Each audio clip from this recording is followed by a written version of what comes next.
Hello, everybody. Thank you for joining us for today's episode. In today's episode, we're going to talk about a term that we use called levels of care, but that really is just about the different types of treatment and the ranging from the least intensive to the most intensive, and kind of what the options are for mental health treatment in that order. I'm assuming we'll talk about it. So when you talk to your clients about levels of care, what kind of things are you referring to? Yeah, so I guess this is a question that comes up a lot when people, and especially I feel like people are asking this about kids and teenagers and loved ones, but what happens when you are participating in regular outpatient treatment, which is just like therapy where you go see your therapist once or twice a week or maybe even less than that? What happens if that isn't doing enough for you, right? You're getting that level of care, but it's not actually seeming to get you to a space where you're feeling better. So when we talk about outpatient treatment, that's like the kind of the bottom tier, Yeah, right? Like the least lowest. intrusive part, like it's going to take up the least of your time, the least of your attention, and all of those kind of things. The least money, probably, also all of these kind of things. That's a pretty good point. Yeah. Yeah, and is where most people start, I would say. Right? I think for the most part, people don't jump levels unless it's really urgent. Mm-hmm. Right. So kind of, again, bottom tier, outpatient treatment, and then maybe you do also like medication management, right? So this is maybe like 1 to 2 appointments a week. And so if that's not working, sometimes people are really unsure about what their next option is, or if there is another option, right? So what's the next option? What would you tell people? I think the best clarifier that you said is that this generally is for teens and probably teenagers and kids. There are programs for adults too, right? They're just less. It's like a different track almost. Yeah, but the next phase would be intensive outpatient, and usually this looks like, maybe a couple of therapy groups each week, as well as an individual therapy appointment each week.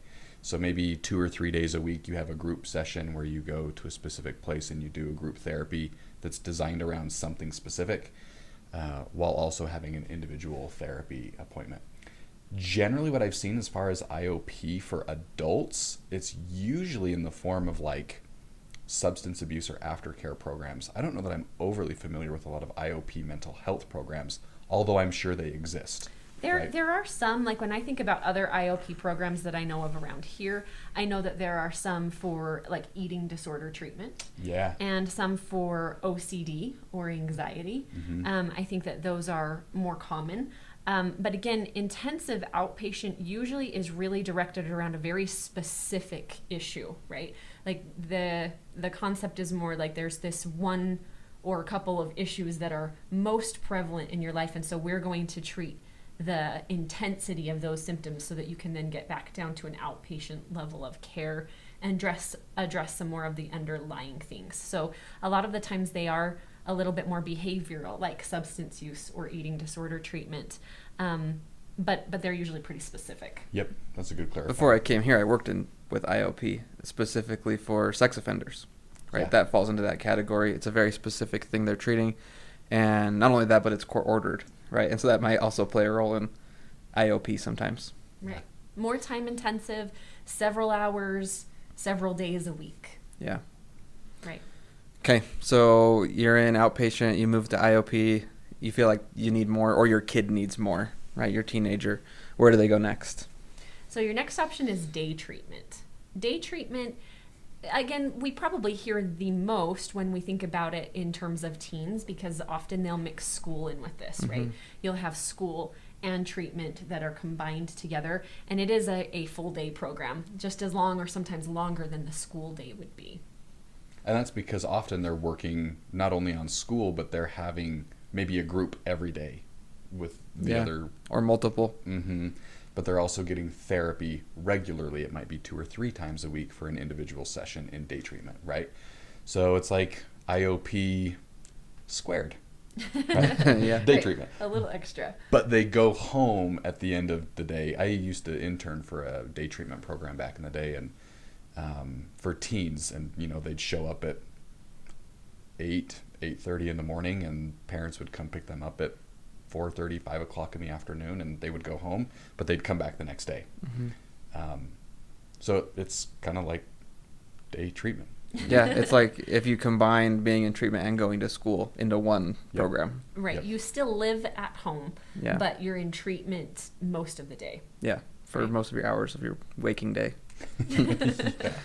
Right. So if somebody is unable to remain stable in either IOP or day treatment, what's the next option?